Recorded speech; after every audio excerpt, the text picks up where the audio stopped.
श्रद्धा मूर्ति देवियों एवं धर्म प्रेमी बंधुओं,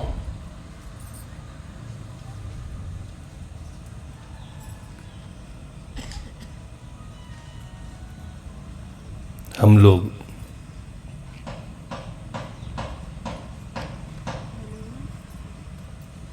किन्हीं चीज़ों को, बाहर की दुनिया को देखते नहीं हैं, उनकी नकल करते हैं। देखना एक स्वच्छ प्रक्रिया है जो शुद्ध ज्ञान है। देखते नहीं, नकल करते हैं।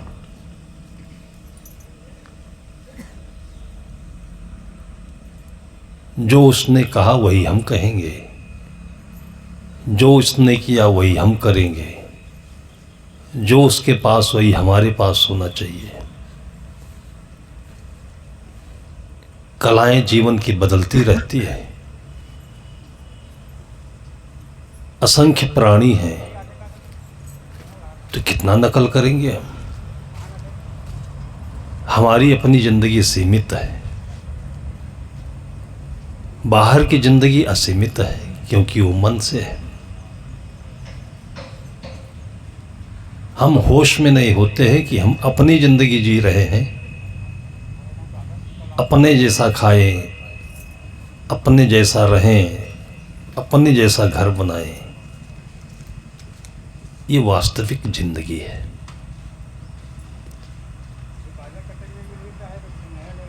ये प्रमाण है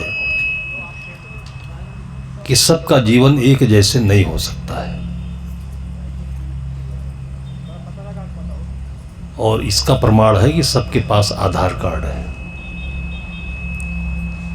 आधार कार्ड में कोई एक ऐसी मूलभूत चीज है जो किसी का एक दूसरे से ट्रेस नहीं करता है। आधार कार्ड सबकी जेब में है, लेकिन होश किसी के दिमाग में नहीं है। जब हम किसी जैसे हो नहीं सकते तो किसी जैसे क्यों खाएं हम। मुर्गा आया, सब मुर्गा खाते चले जा रहे हैं। बोतल में पानी आया, सब वही पीते चले जा रहे हैं। खाने के पहले, पीने के पहले, जीवन में कुछ भी करने से पहले सोचिए तो उसको। क्या सभी ऐसे करते हैं? इंसान को अलग रख दे हम तो कोई ऐसा नहीं करता है।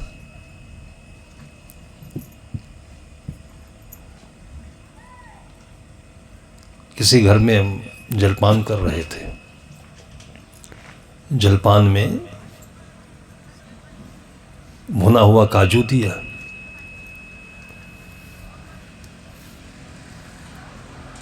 काजू ऐसे तेलीय होता है जिसको सरसों जैसे, सोयाबीन जैसे पेरिए तो तेल आता है। तेल उसके भीतर भरा है। फिर भी सबका मन है, दिमाग है, उसको घी में तल दिया। गरम था। मैं कुछ खाऊं से देखा सामने घर का एक कुत्ता बैठा हुआ था पालतू। वो हमारी ओर देख रहा था। मेरे मन में आया कि देखें कुत्ता खाता है कि नहीं गरम गरम। थोड़ी दूर पर काजू रख दिया एक दाना। उठ करके आया तो बड़े चाव से, लेकिन 4 अंगुल दूध से ही सूंघ करके लौट गया, खाया नहीं। आदमी को देखता हूं। बाराबंकी आश्रम से हम लखनऊ जा रहे थे, बहुत पहले की बात है। तो मेरे साथ एक भक्त भी हो लिया। बस से जाते थे तो जगह थी आगे, हमारे पास नहीं बैठा वो। थोड़ी देर तक मैं समझ नहीं पाया कि मेरे पास क्यों नहीं बैठा। बाद में समझ में आ गया क्यों नहीं बैठा। पीछे बैठा। फिर अपने गंतव्य पर पहुंचकर उतरे बस से। मैंने उससे कहा कि आज मेरे साथी हो तुम, एक बात मैं कहूँ कि कुछ भी खाना हो तो देख कर खाना। तो चौंक गया। उसने कहा मैंने कुछ खाया थोड़ी साहब। तो मैंने कहा ये थोड़ी मैं कह रहा हूँ कि तुमने कुछ खाया, तुमने पुड़िया खाई अभी। और यही खाने की खातिर वो पीछे बैठा कि पास बैठूंगा तो हिचक लगेगी, खा नहीं सकता।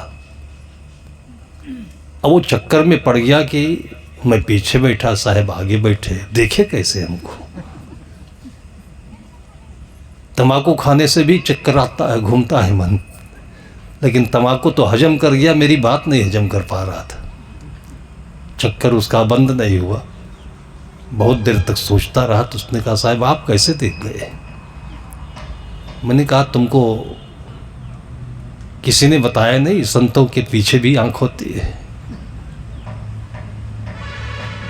परेशान हुआ। मैंने कहा कि आगे जहाँ ड्राइवर बैठता है वहाँ एक आईना लगा रहता है, शीशा, उस शीशे में तुम्हारी सब हरकत हम देख।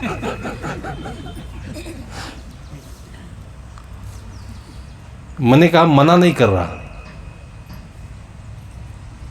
सच में कोई अपनी जिंदगी जी रहा हो तो कभी किसी को मना नहीं करता है। मैंने आज तक कभी किसी को दारू पीने के लिए मना नहीं किया। बताता हूं क्या चीज है।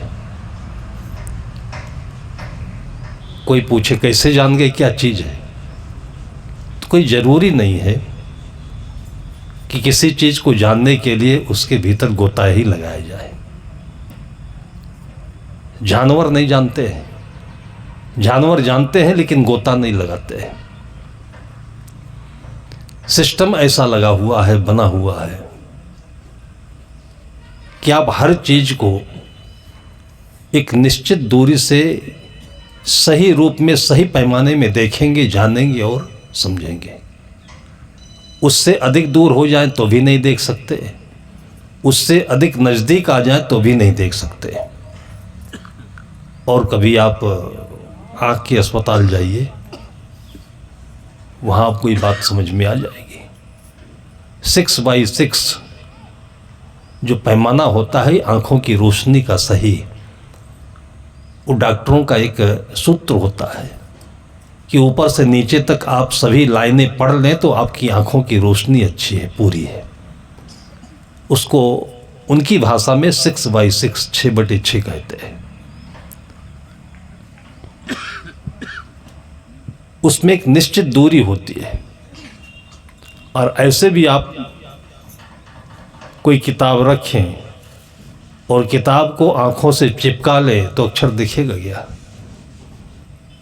कुछ दूरी पर ले जाए तो भी नहीं दिखेगा। कि निश्चित दूरी पर ये किताब जाएगी तब अक्षर दिखने लगेंगे। फिर उससे और दूर ले जाइए, और दूर ले जाइए, फिर दिखना बंद हो जाएगा। ऐसे ही किसी वस्तु व्यक्ति को जानने के लिए एक निश्चित पैमाना होता है।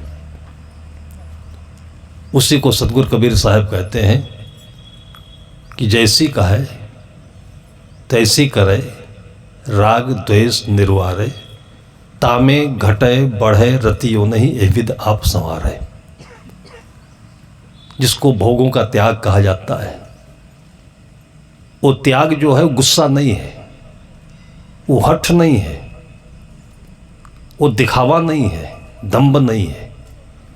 जैसे कि कभी कभी कोई बच्चे करते हैं, माँ ने कहा बेटा मिठाई ज़्यादा मत खाया करो, तो थाली फेंकता है, वो कहता अब नहीं खाएंगे मिठाई।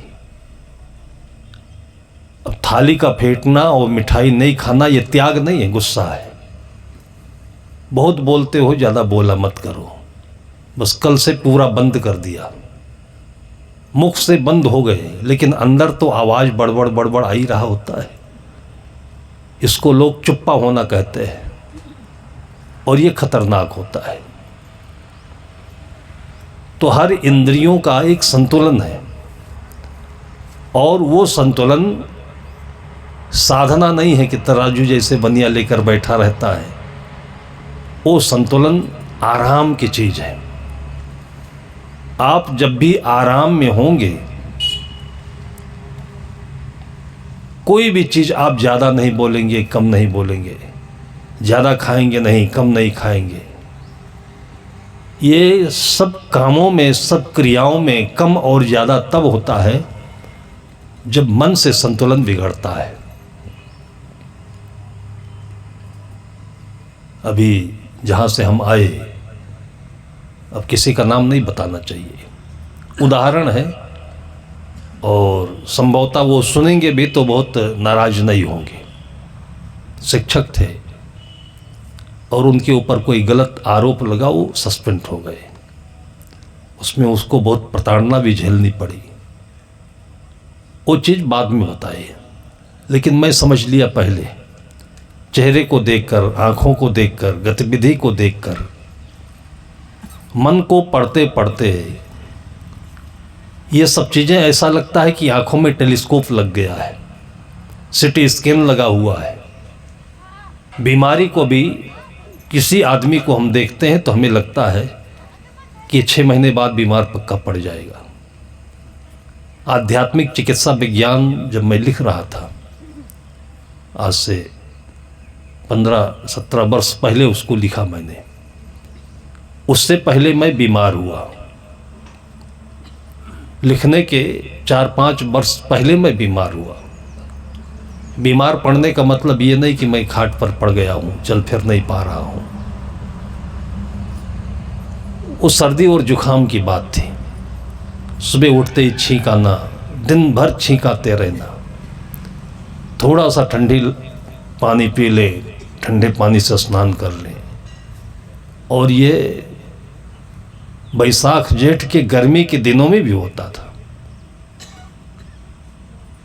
तो डॉक्टर के पास गया, डॉक्टर ने एक छोटी सी गोली दी। वो गोली खाते ही ऐसा लगा कभी हमको जुखाम था ही नहीं। वैसे जुखाम होता है तो पकता है, फिर कुछ दिनों तक हल्का सा नाक बहता है, फिर खांसी आती है, तो हफ्तों लग जाता है।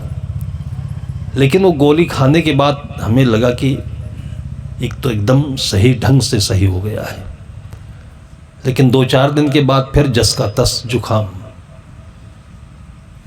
फिर खाई गोली, फिर दोबारा डॉक्टर साहब के पास गया। गुरुदेव जी के भक्त थे वो।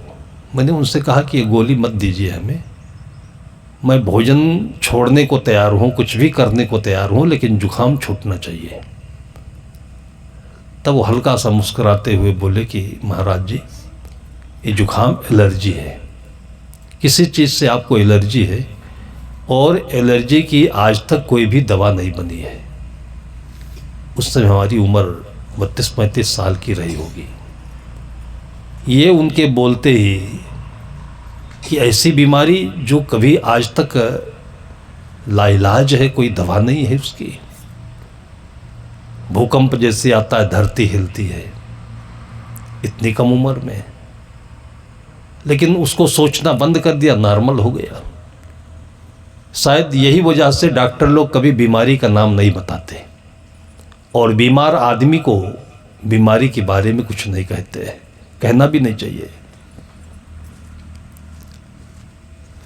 लेकिन मन में ये भाव पड़ गया, पर धीरे धीरे मैं देखने लगा कि और किसी को जुखाम होता है कि नहीं होता है। जब तक अपने को नहीं था तब तक कभी नहीं पता चला कि जुखाम और किसी को भी होता है। मीरा जी का कथन है कि जाके पैर न फटी बीमारी, वो क्या जाने पीर पर आई। जब कुछ अपने को होता है तो उसमें उत्सुकता भी होती है, तब जानने की दृष्टि भी मिलती है कि अगले के जीवन में भी ये दुख है। शायद इसीलिए जीवन में होता भी होगा ये। फिर देखा बहुत लोग जुखाम से पीड़ित रहा करते थे। किसी ने कहा मैं गर्म पानी से नहाता हूँ, किसी ने कहा ये, किसी ने वो सारी बातें मुझे समझ में नहीं आई।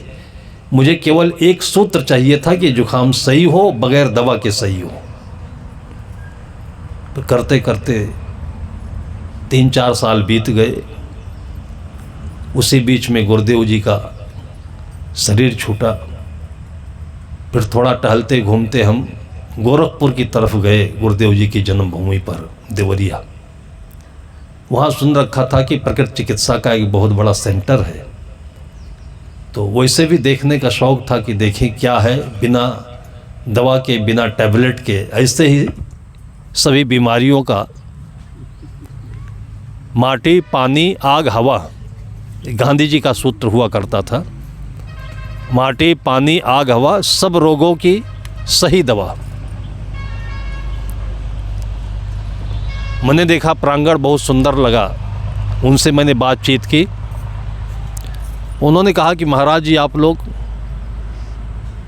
फल वल खाते नहीं हो, फल खाया करिए, विटामिन सी की कमी की वजह से ये जुखाम है।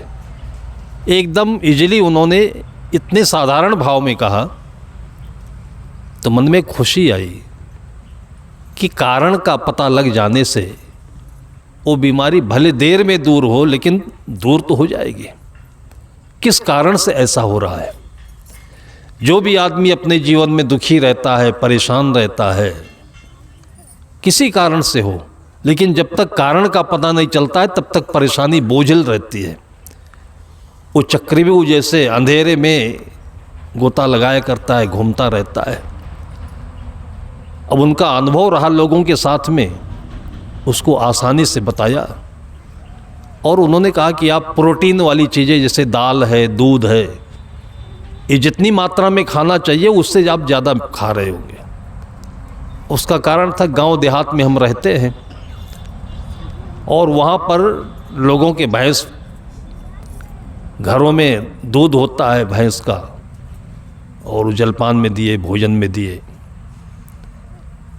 तो मैंने कहा ये तो आसान काम है। फल मिलता भी था तो मन में ये था कि गरीब लोगों के यहाँ फल मिलता है तो इनके बच्चों को दे दिया जाए, इसलिए फल नहीं खाते थे। फिर फल खाना शुरू किया। फिर उन्होंने हमको आमंत्रित किया कि आप आइए, 1 महीना हमारे यहाँ रहिए।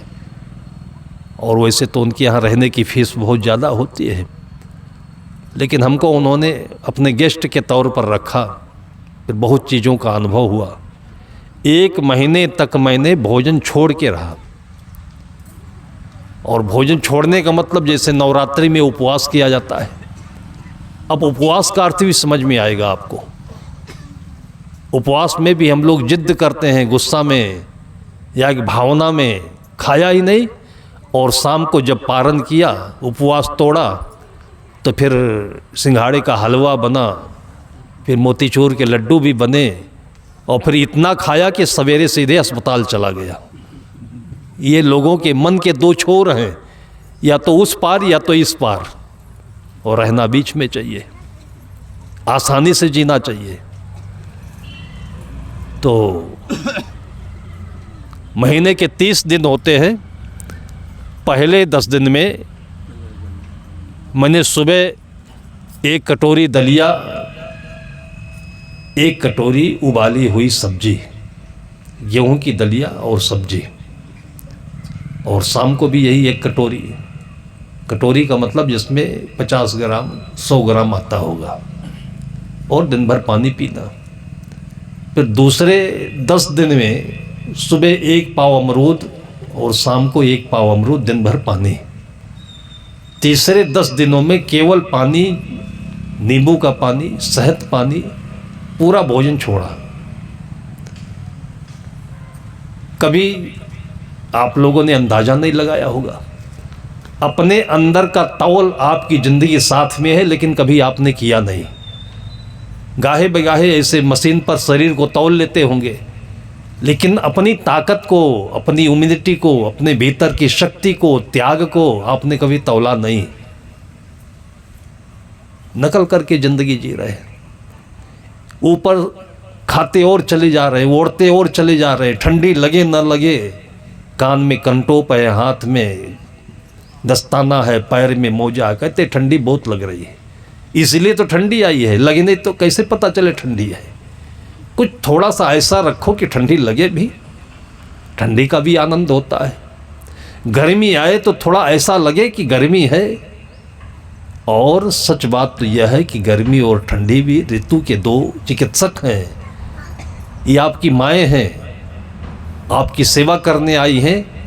ठंडी में आप अच्छे से खा सकते हो तो सेहत बन जाएगी, और गर्मी से अच्छे से पसीना निकल जाएगा तो यह सेहत बन जाएगी। लगने नहीं देते क्योंकि पैसा है, दम्भ है।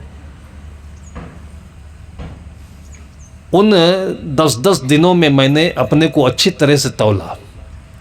अब हम क्यों ऐसा किए कि हम सचमुच में इस संसार से अपने जीवन को अपने में ले आए। साधु होने का मतलब अपने में जीना। इसलिए सदगुरु कबीर साहब कहते हैं कि जो तू चाहे मुझको छाड़ सकल की आस, मुझ ही जैसा होए रहो सब सुख तेरे आस।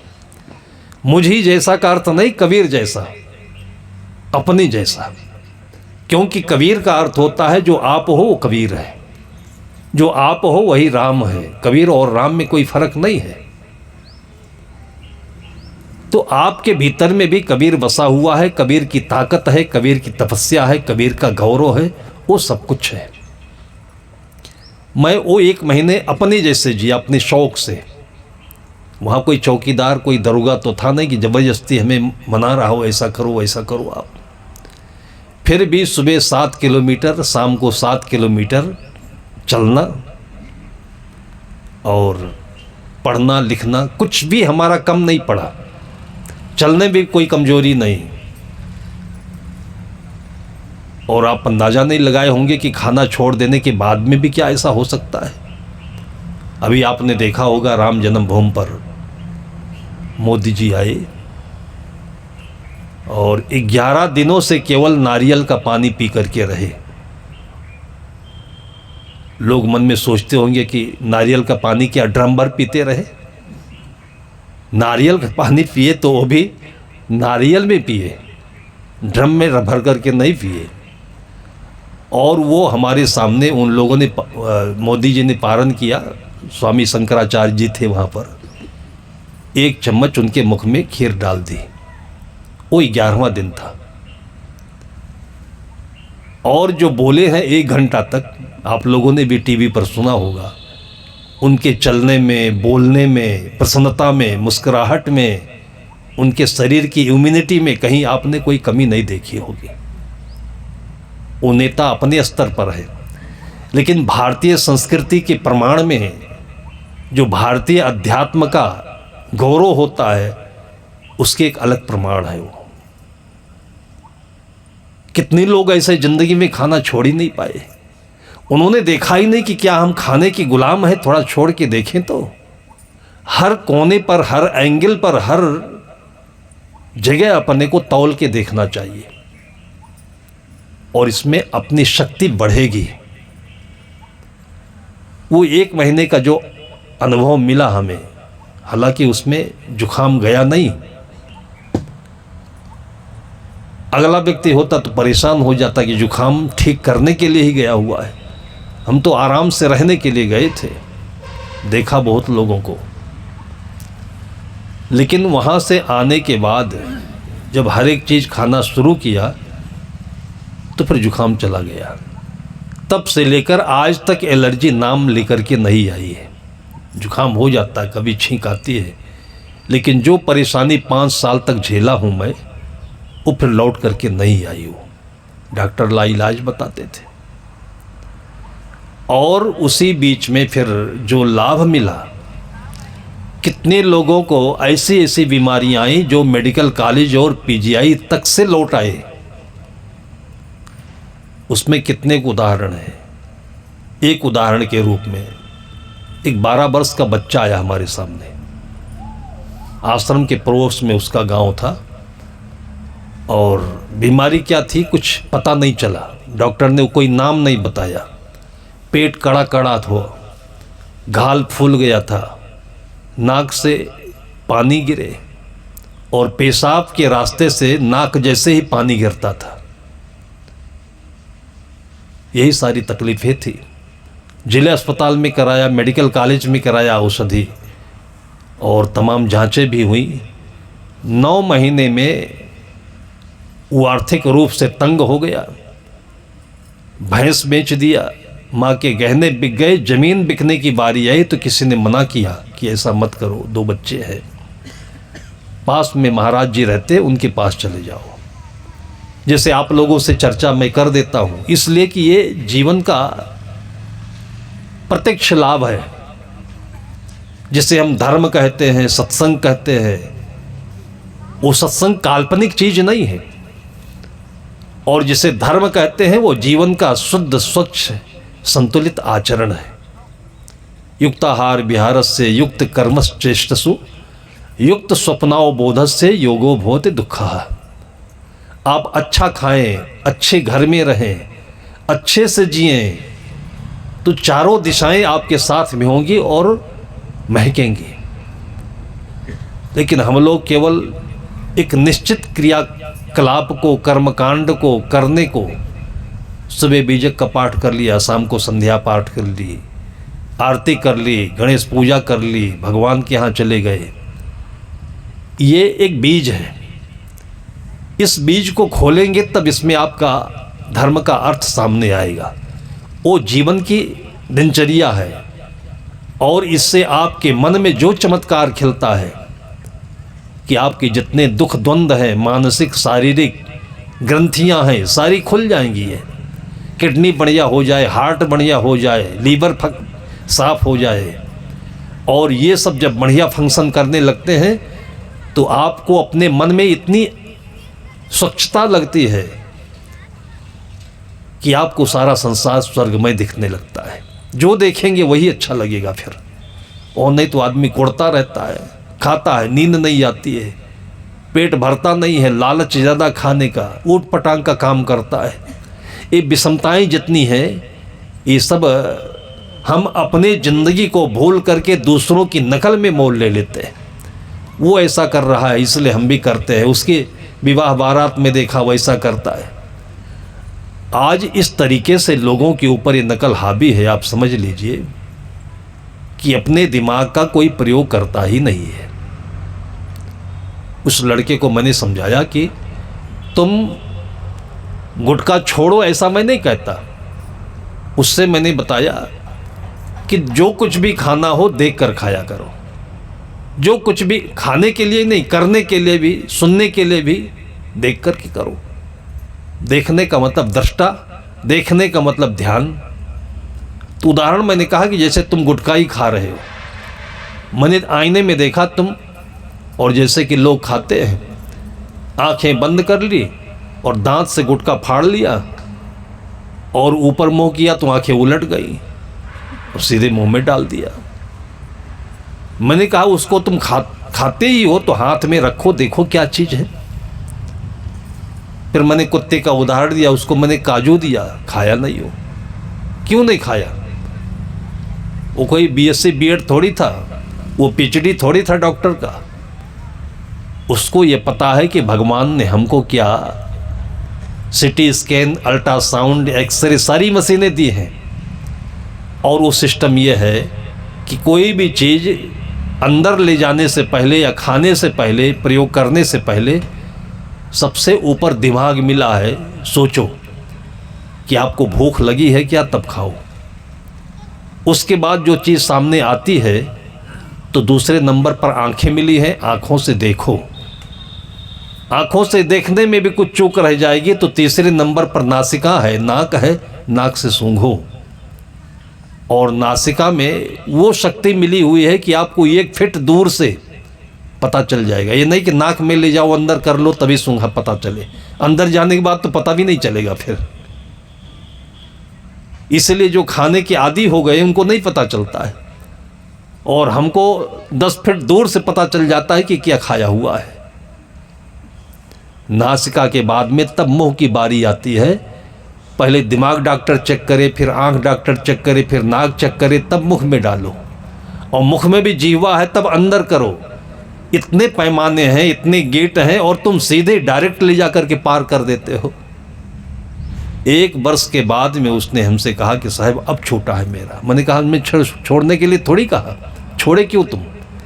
उसने कहा, आपने कहा देख कर खाना, तो पुड़िया फाड़ करके मैं ऐसे ही गदोरी पर रखता था, देखता था, तब खा लेता था।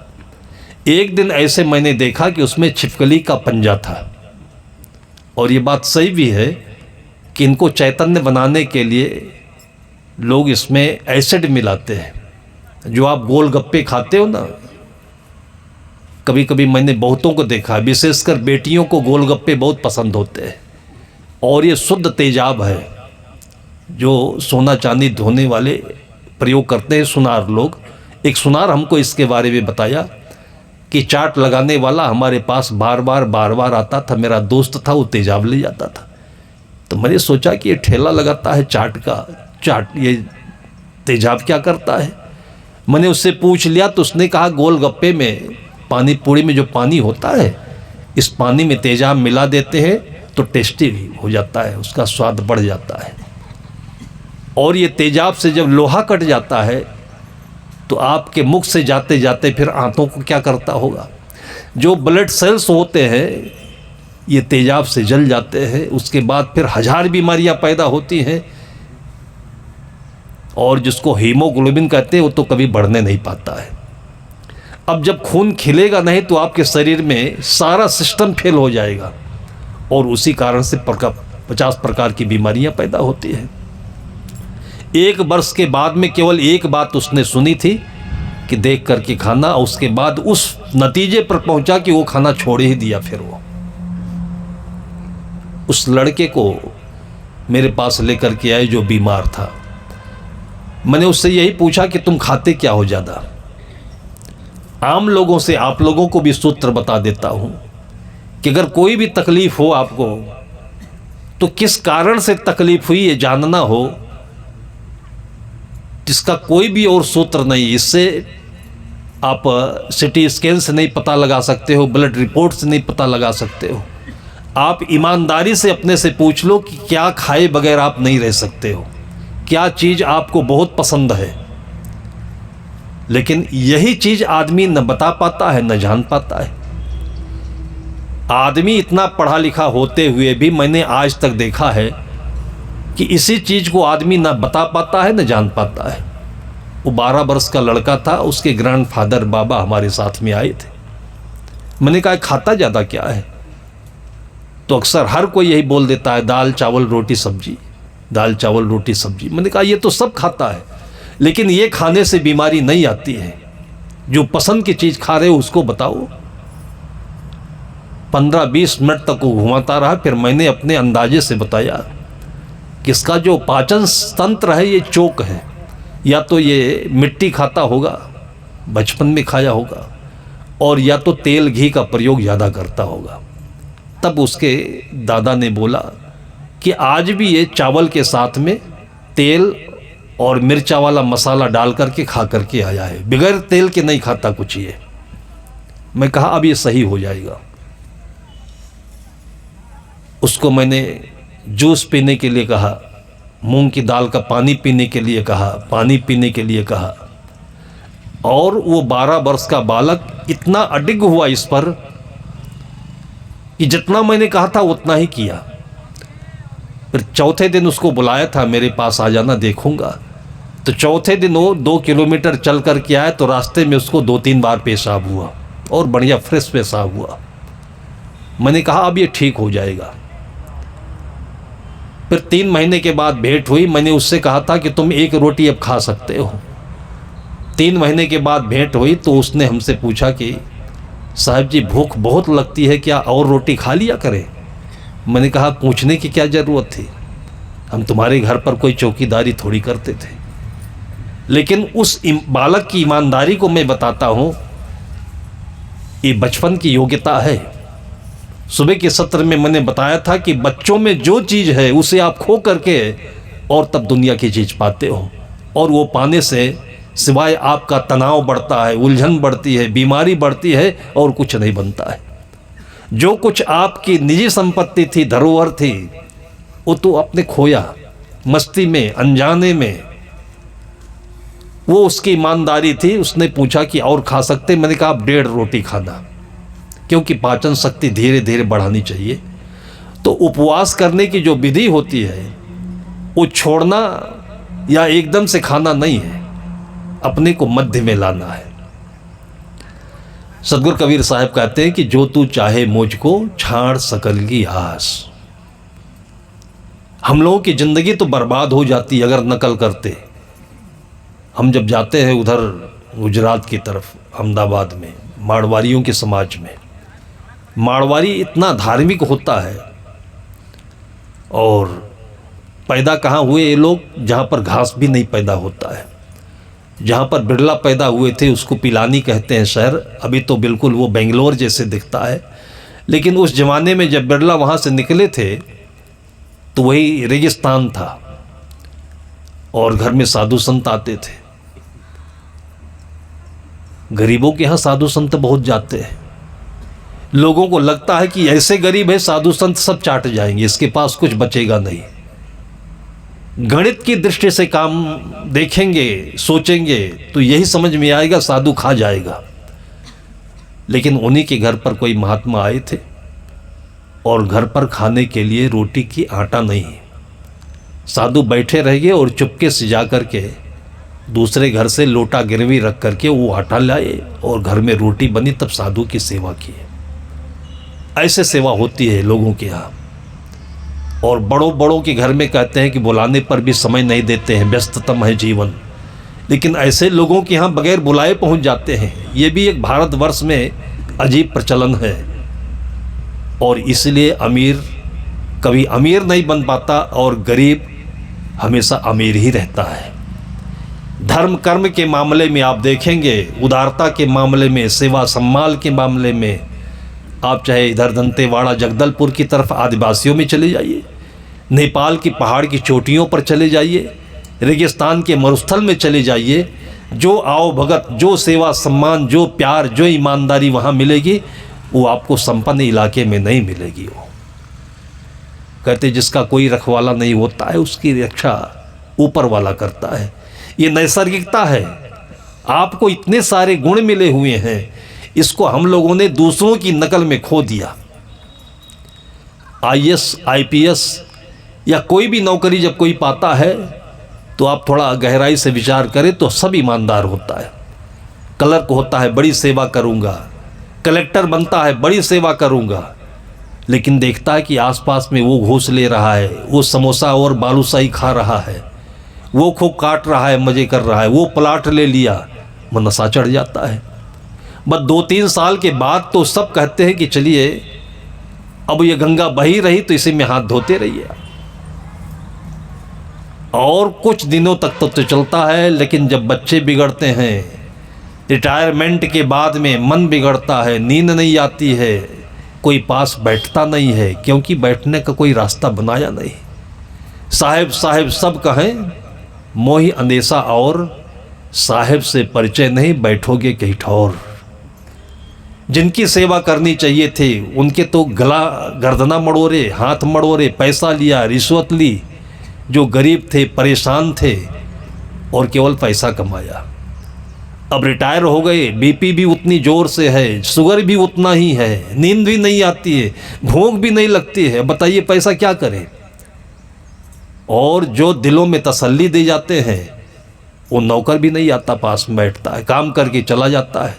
आस पड़ोस के जो दोस्त है वो भी कहता है कि ये बड़े आदमी बड़े ऐठुआ हैं, ये बड़े घमंडी हैं, इनके पास कौन बैठेगा, वो भी नहीं आता है। तो ऐसी स्थिति में हम जीवन जीते हैं कि जहां पर पैसा हमको और काटता रहता है। ये सब चीजें अध्यात्म में आने पर ही समझ में आती है। साधु का जीवन अकेला इसलिए कहा गया। अकेला का मतलब ये नहीं होता है कि साधु अकेला रहता है। सतगुरु कबीर साहब ने कहा कि सिंहों की लेहड़ी नहीं है, हीरो की ओबरी नहीं, मलिया गिर नहीं पाथ, और सिंहों की लेहड़ी नहीं, साधु न चले जमात। साधु न चले जमात का मतलब ये होता है कि कोई साधु किसी की नकल नहीं करता है। वो मैंने इसलिए बताया कि जब हम मारवाड़ियों के यहाँ जाते हैं तो कम से कम 56 प्रकार के व्यंजन बनाते हैं। खिलाने का बहुत शौक है, क्योंकि साधु से उसको आनंद मिला, आराम मिला, स्वार्थ परमार्थ दोनों बढ़िया बना। मैं बिरला जी की बात बता रहा था, उनके घर में आए और महात्मा जी ने देखा कि इसके घर में कुछ छा नहीं, मांग करके लाया। और उस समय बिरला जी, वो सेठ जो गरीब थे, 12-14 साल की उम्र के थे, तो उन्होंने फटकार लगाई कि तू घर में घुसे क्या पड़ते, तुम जाओ, निकल जाओ और कुछ काम करो, तुम मर्द हो। जो डांट लगाई, जो फटकार लगाई कि उसके बाद से वो निकल गए हैं। फिर मुंबई गए, फिर कहाँ गए, फिर कहाँ गए, फिर कितने कितने पापड़ झेले, और आज वो बिरला कहलाते हैं, जो सारी दुनिया में प्रसिद्ध है। ऐसे ही बांगड़ हुए हैं। आप दक्षिण तरफ चले जाइए, उनके धर्मशाला बहुत मिलते हैं। फिर धीरे धीरे पूरे मारवाड़ क्षेत्र में साधु संतों का इतना साम्राज्य बना हृदय से, कहीं भी ये लोग साधु देख लेंगे तो फिर उसको भगवान मान करके खिलाना पिलाना, पूजा प्रतिष्ठा, इसलिए धर्मशाला बनाते हैं। तो मैंने देखा ये कि खिलाने का इतना शौक है कि सामने बैठकर खाने के लिए बोलते हैं, ये खाइए महाराज, ये खाइए, ये खाइए। अगर उनके कहे से खा लिया तो पक्का समझ ले कि बैलगाड़ी से फिर मारवाड़ नहीं पहुंच जाएंगे अस्पताल के लिए, क्योंकि हम अपनी भूख से खाते हैं और उनका भाव खाते हैं। सबसे पहले रोटी चावल दाल से पेट भर लेते हैं, और हम लोग भी अनोखा तरीका खाने का हमारे गुरुजनों ने सिखाया। पहले एक और तो सूखी रोटी खा लेते हैं, फिर उसके बाद थोड़ा सूखा चावल ले लेते हैं, कभी कभी बगैर नमक के दाल पी के देख लेते हैं। कभी आपने देखा? दाल चावल रोटी साग रोज खाते हो, लेकिन दाल चावल रोटी साग का आपको कुछ भी पता नहीं। क्यों नहीं पता है? आप तो केवल नमक मिर्च मसाले खाते हो। शुद्ध दाल का स्वाद क्या होता है कभी देखा? बगैर नमक के दाल खाकर देखिए, अरहर की दाल हो, मूंग की दाल हो, बगैर चीनी के दूध पी करके देखिए, दूध का अपना स्वाद क्या होता है, कभी देखा आपने? देखने में कोई हम मर थोड़ी जाएंगे, बीमार थोड़ी होंगे, लेकिन मन में विचार ही नहीं आया कभी। अकेले अकेले को भी खा करके देखते, और ऐसे ही अकेले जिंदगी जी करके भी देखते। हमेशा खिचड़ी जिंदगी जी रहे, सबके बीच में जी रहे हैं। बेटा ऊब गया है कि बाप घर से कब बाहर निकलेंगे, बहुएं ऊब रही घर से कब बाहर निकलेंगे। गुस्से में गुस्सम गुस्सा मचाए हुए हैं, ऊपर से ऊपर चढ़े चले जा रहे हैं, इतना बड़बड़ाते हैं सुबह से शाम तक, सब परेशान हैं। ये क्या स्थिति बन गई घर की? ये सब क्या होता है? ये दंभ के कारण, मलकियत के कारण, अहंकार के कारण। मेरा घर है, अरे एक दिन ये घर नहीं था, ये घर बना है, एक दिन घर से निकलना पड़ेगा। अब बहुत रह लिए हैं, कितनी होली देखी, कितनी दीपावली देखी, अब थोड़ा थोड़ा घर से बाहर रहना भी सीखिए। पुराने ज़माने में हम देखते थे कि एक जने के, एक किसान के 2-2 3-3 घर होते थे, उसको अहाता कहते थे, एक जानवर बांधने की जगह होती थी। और घर में जब बहू आ जाती थी तो जो ससुर है, जो घर का मालिक है, वो घर में फिर अंदर नहीं जाता था। ये परिपाटी मैंने उत्तर प्रदेश में देखी। फिर वो उस हाते में रहता था जहाँ पर पशु भी रहते हैं, उनको खिलाए पिलाए, देखे, बाहर खेत का काम करे। और घर में क्यों नहीं जाता था कि जवान बेटे हैं, जवान बहुएँ हैं, अब उनके जीने का समय आया है, उनको खुला स्थान देना चाहिए।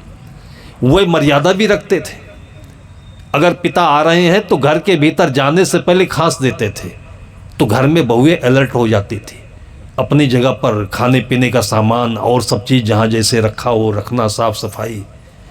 ऐसे मैंने कितनी पद्धतियाँ और प्रचलन पुराने ज़माने के लोगों में देखी हैं, और इसको संत महापुरुषों ने आकर के घर में लोगों को संस्कारिक बनाया, सिखाया है। पानी छान करके पीना, अन्न अमोनिया करके खाना, और ऐसे भोजन करना, उस स्वाद भी होता है।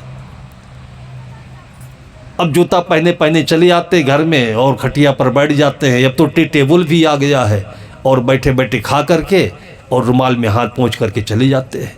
न पानी पीने का ढंग है, न खाने का सही ढंग है, न बैठने का सही ढंग है।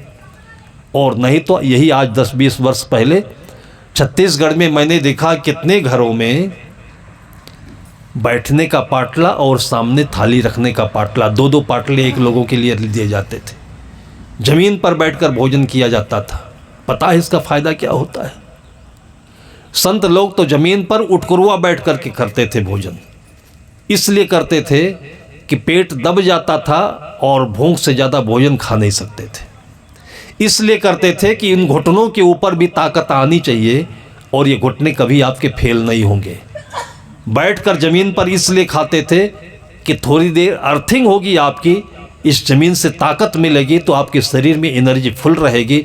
जैसे मोबाइल आप लगा करके प्लग में चार्ज करते हो, वैसे धरती से जो ग्रेविटेशन फोर्स होता है ये आपके शरीर को चार्ज देता है। भूलते चले जा रहे हैं। कुर्सी पर बैठे बैठे आप देखिए, जहाँ पर कुर्सियों का आविष्कार हुआ है वहाँ घुटने ये बर्बाद हो रहे हैं। एक घुटने के रिप्लेसमेंट कराने की खातिर 5-5 लाख रुपए लग रहे हैं और फिर भी आदमी का शौक नहीं पूरा हो रहा है। ये दशा कौन बनाता है अपनी ज़िंदगी में? पहले हमारे पूर्वज लोग क्यों ऐसा करते थे? गरीबी के कारण करते थे क्या? उनकी जितनी भी पद्धतियाँ थी जीवन जीने की, खाने पीने की, उन पद्धतियों में एक विज्ञान हुआ करता था। वो चीज़ हम भूलते जा रहे हैं और आंखें बंद करके आज शाहरुख खान हो, आमिर खान हो और टीवी के ऊपर आकर के एक डिब्बा दिखा दिया और कल से उसी डिब्बे का च्यवनप्राश खरीद करके लोग खाने लगेंगे आंख बंद करके। कुत्ता फिर ठीक है कि नाक से सूंघ लेता है, आंख से देख लेता तब खाता है। उस च्यवनप्राश में पता नहीं कूट भरा हुआ है कि मिट्टी भरी हुई है कि गंदगी भरी हुई है, कुछ नहीं जानेंगे। खोल करके फिर खाने लगेंगे। पैंट पहनने का देख लीजिए, ओढ़ना पहनना, सिर के बाल के कटिंग देख लीजिए। पता नहीं चलता भारतमाला रोड बनाया हुआ है कि NH हाईवे बनाया हुआ है। पैंट पहन रहे, ऊपर से नीचे तक कितनी जगह फटे हुए पैंट है। जब फटा ही पहनना था तो गरीबों के घर में जाते, उनका जो वेस्टेज होता है ले आते, उनको अपना नया दे देते। आपकी आत्मा प्रफुल्लित होती, तो आपको दान पुण्य भी लगता और उनको पहनने का भी मिलता। बुद्धि ऐसे विपरीत होती जा रही है जिसको आप सरलता से देख लो तो समझ सकते हो कि इंसान किस तरफ जा रहा है। उसके सिर में सोचने समझने की क्षमता कुछ रह गई कि नहीं रह गई। सदगुरु कहते हैं कि जो तू चाहे मुझको छाड़ सकल की आस। सब कुछ खाओ, खाने के लिए, पीने के लिए, जीने के लिए कोई बाध्य नहीं करता है। यह हमारे भारतीय परंपरा में आपको मिलेगा, मुसलमान में नहीं मिलेगा। मुसलमान में अगर कोई मुसलमान मांस खाना छोड़ दिया हो तो पीट पीट करके उसको कोट कोट करके प्रताड़ित करके मांस खाना बाध्य करेंगे, खिलाएंगे। हमारे यहाँ कुछ मुसलमान आते हैं, भक्त लोग हैं, प्रताड़ित हैं वो मुसलमानों से। भाई उसकी अपनी मर्जी है, वो अल्लाह के रास्ते पर चलता है, मांस नहीं खाए तो क्या बुराई है। लेकिन उसका समुदाय ऐसा उसको बाध्य करता है कि कुछ उसके ऐसे वजूद हैं, वो नमाज नहीं पढ़े तो भाई वो माँ बाप की सेवा करता है, वो अपने दिल से सबको मानता है। तो जब जर्रे जर्रे में खुदा है और सबका सम्मान करता है तो नमाज नहीं है क्या वो? लेकिन हिंदू धर्म में, भारतीय परंपरा में आपको कोई बात नहीं करता है कि आप संध्या पाठ करते हो कि नहीं करते हो, आप क्या खाते हो, क्या पीते हो। हाँ, बताया आपको जरूर। पूरे गीता की परिभाषा कर देने के बाद में भगवान श्री कृष्ण कहते हैं यथेच्छसि तथा कुरु। ये ठीक है, ये बेठीक है, ये अनुचित है, ये उचित है, सब प्रकार की बातें आपके सामने रख देते हैं और उसके बाद कहते हैं कि आपकी जैसी इच्छा हो ऐसा करो। उसके लिए छूट भी देनी चाहिए। क्यों देनी चाहिए? कि किसी किसी को बताने से ज्ञान नहीं होता है, लेकिन करने से, उसके बाद भोगने से, झेलने से ज्ञान आ जाता है। मैंने देखा एक गांव से बाहर निकलकर टहलते हुए जा रहे थे, गली में एक लड़का खेलते हुए मिला। कोई खेलने वाला दोस्त नहीं मिला होगा तो कुत्ते से खेल रहा था। वो भी खेल क्या था, मजाक था। कुत्ता लेटा हुआ था तो उसकी पूंछ कुत्ते की टेढ़ी होती है, तो कुत्ते की पूंछ पकड़ के बार बार सीधी कर रहा था। मैंने सोचा कि पक्का साधु है क्या? साधु संसार को सीधा करने में लगा हुआ है, ये कुत्ते की पूंछ सीधी करने में लगा हुआ है। और हमारे पूर्वज कहते थे कि कुत्ते की पूंछ कभी सीधी होती नहीं है। हाँ, बहम हो तो जब तक पकड़े रहोगे तब तक रहेगी, छोड़ोगे तैसे टेढ़ी होगी। संसार भी कभी सीधा नहीं होता है। आपको अपने में जैसा होना हो जाइए। आपको आनंद लगता हो भजन कर लीजिए, नहीं कोई मना नहीं करता है, वो भी करके देख लीजिए जो दुनिया कर रही है, आपको फिर यहीं आना पड़ेगा। साहब कहते हैं कि दौड़त दौड़त दौड़िया, जहाँ लग मन की दौड़, दौड़ थका मन थिर भया, बस तो ठौर की ठौर। वृद्धावस्था में जब बीपी होगा, जब 1000 बीमारियां होंगी, तब साधु संतों का संयम, सात्विक भोजन, सरल जीवन होगा कि नहीं होगा? नहीं होगा तो फिर मौत ही आएगी। मौत भी नहीं आएगी, नरक आएगा। उस लड़के को मैंने देखा ही बिना काम का काम कर रहा है। मैं थोड़ा ठहरा। अब किसी का बच्चा हो, मन में आए कि कुत्ता भी काट लेगा तो थोड़ा सा इसको हम हिदायत दे देते हैं। मैंने कहा कि बच्चे, कुत्ते की पूंछ मत ऐठो तुम। मैंने तो उसके अच्छे के लिए कहा था और सोच कर कहा था कि बच्चा मान जाएगा। मैंने कहा कुत्ते की पूंछ मत ऐठो। उसने कहा ऐठूंगा तो क्या करोगे मेरा? मैंने कहा बिल्कुल ठीक कह रहा है, मतलब हमारी दवाई कर रहा है, इलाज कर रहा है। अगर वो हमारी बात मान लेता तो हमको घमंड हो जाता कि साधु हैं हम गुरु हैं, हमारी बात लोग मानते हैं।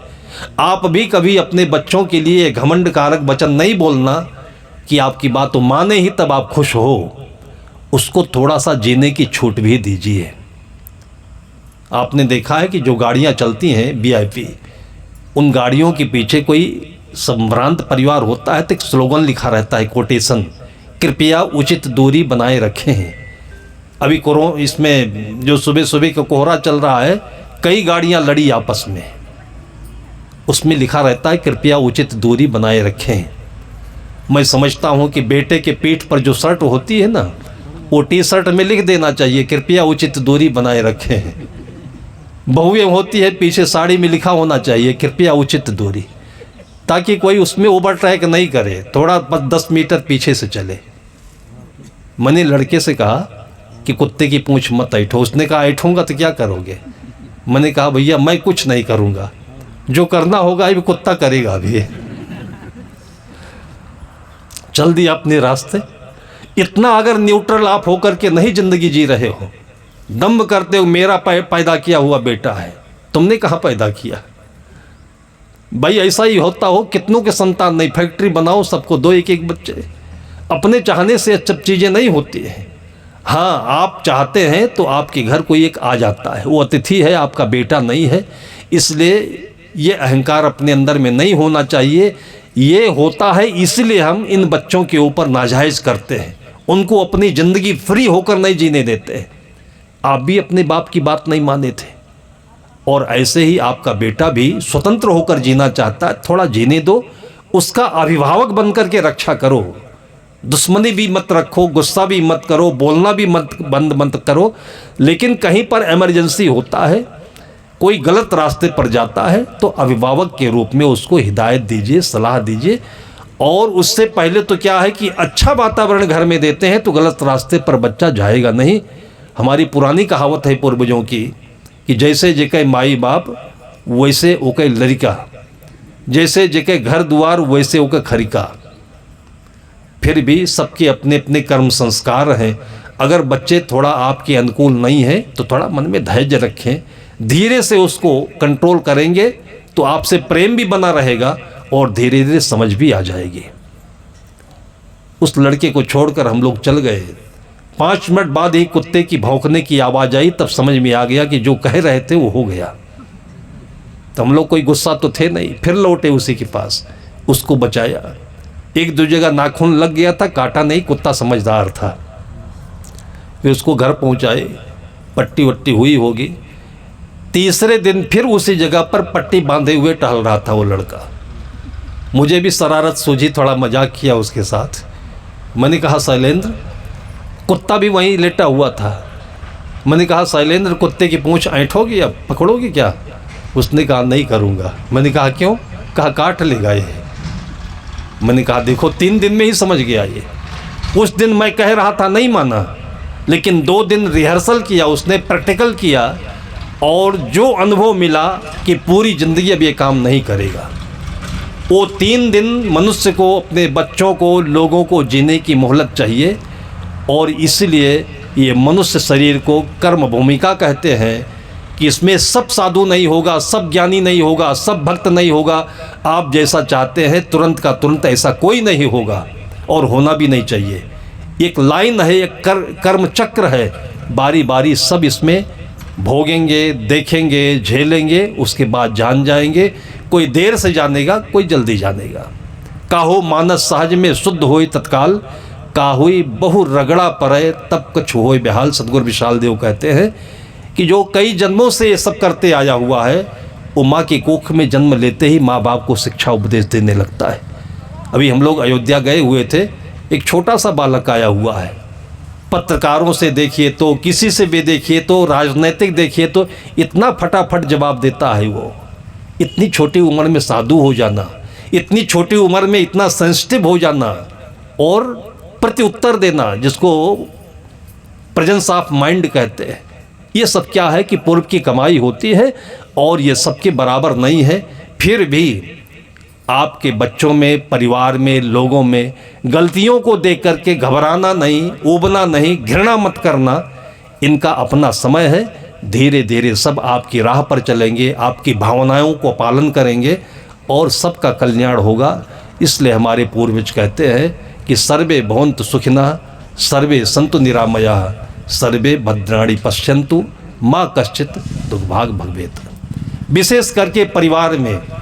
और नहीं, मैंने देखा है कि पिता बेटे से जीवन भर बोलता नहीं है, सासू अपने बहू से जीवन भर बोलती नहीं, क्योंकि उसका कहा नहीं माना। ऐसा क्यों करते हो? आप अपनी ज़िंदगी क्यों बिगाड़ते हो? आप नहीं बोलते हो तो क्या उसका बन जाएगा? उसका और बिगड़ेगा। और आपके अनुकूल नहीं है और फिर भी आप उसको प्रेम प्यार देते हो, कम बोलते हो, संयम से रहते हो, तो एक न एक दिन उसकी चेतना जागृत होगी और आपके चरण पर, आपके पैरों पर गिर करके आपके सारे जीवन का अनुसरण करेंगे और वही माता पिता उसके देवी देवता हो जाते हैं। और उन्हीं में, जिसको हम आज राम और कृष्ण कहते हैं, कबीर और महावीर कहते हैं, ये उन्हीं में आते हैं। ऐसे ही सबके घर में बच्चों में छाया पड़े, इसी शुभकामना के साथ में अभी की चर्चा को विराम देते हैं। बोलिए सद्गुरुदेव की जय।